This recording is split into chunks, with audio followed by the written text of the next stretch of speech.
राज्य रे आरंभ होईची ओडिया अस्मितार महापर्व। मान्यवर मुख्यमंत्री नवीन पट्टनायक प्रथम विश्व ओडिया भाषा सम्मेलन उद्घाटन करिसंती। सेही परिप्रेक्षी रे जगतसिंहपुर जिलार विभिन्न सरकारी अनुष्ठान मानकरे एही उत्सव पालित होई जाइची। जिला बिरिडी ब्लॉक सम्मेलन कक्ष रे एही उत्सव पालन करा जिबा सहित वंदे उत्कल जननी गान करा जाइतला।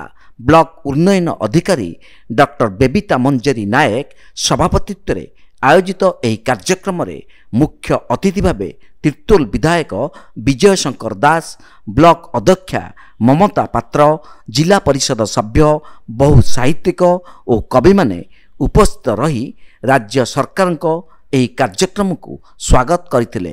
एही कार्यक्रम रे ओडिया भाषा, साहित्य और संस्कृतिर महासंगम घटिछि बोली अतिथि माने कहिसंती। गोटे जातिर परिचय देता निज भाषा, तेणु ओडिया भाषा बहु प्राचीन दीर्घ 2500 वर्ष तलर भाषा।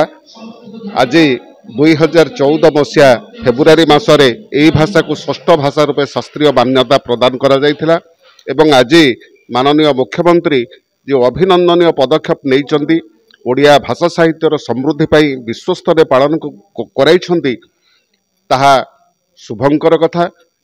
एथिद्वारा आमर ओडिया भाषा साहित्य समृद्ध हवा सह आमर राज्यर प्रगति रे मध्य सहायक हब। ओडिया जाति महान जाति, तार अतीतर गाथा गौरव महान, तेणुक से महान को माननीय मुख्यमंत्री आउरी महान करिया चेष्टा करथिबारु तांको अनेक अनेक अभिनंदन।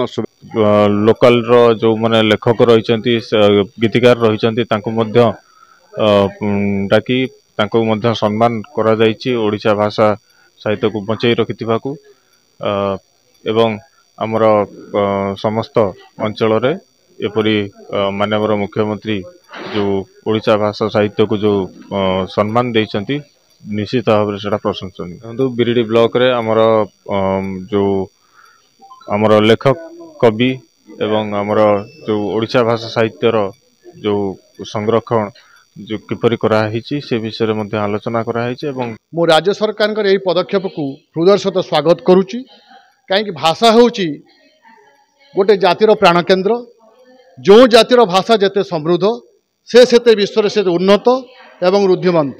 तेणु सरकार आज जो 10 वर्ष तले आम जो ओडिशा ओडिया भाषा षष्ठ राष्ट्रभाषा भाव सम्मानित होता बा मान्यता प्राप्त होता, आज को 10 वर्ष पूर्ण होची एवं से उद्देश्य रे आज जो मुख्यमंत्री आमर राज्यर मुख्यमंत्री जो विश्व साहित्य सम्मेलन करिसेंती, सारा विश्व रे ओडिया भाषा आज झंकृत हबो।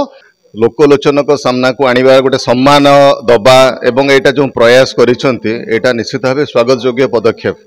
आमर ओडिशा भाषा को जदि आमे निजे आगु को बढ़िया पे जदि प्रयास न करिबा ताले आम भाषा आगु को अधिक संकट रे पड़िबो।